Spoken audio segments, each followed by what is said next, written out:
కొంతమంది భక్తి భావంతో ప్రార్థన చేస్తారు, అది భక్తి కాదు, డ్రామా. Drama number 1. నేను ఏదో, ఇది ఒక డ్రామా నెంబర్ 1. తెలుసో తెలియకో, అది డ్రామా నెంబర్ 2. కొన్ని పాపాలు చేశా, అది డ్రామా నెంబర్ 3. ఇప్పుడు ఇన్ని డ్రామాలు చేసి ప్రభా నన్ను క్షమించంటే ఆయన క్షమిస్తాడా? చెప్పండి నాకు, క్షమిస్తాడా? చేయడు.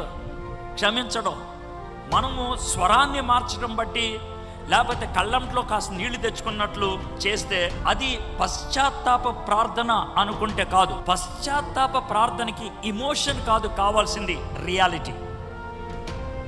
ఉన్నది ఉన్నట్లుగా ఒప్పుకోగలిగితే దాన్ని పశ్చాత్తాపం అంటావు. ఎలా ఒప్పుకున్నావు మనిషికి మారుతుంది. కొంతమంది బాగా ఏడుస్తారు, కొంతమంది ఏడకపోవచ్చు. నువ్వు ఎంత ఏడ్చావు అనేది కాదు, వాస్తవాన్ని ఎంత ఒప్పుకోగలిగావు అనేది ప్రాముఖ్యం.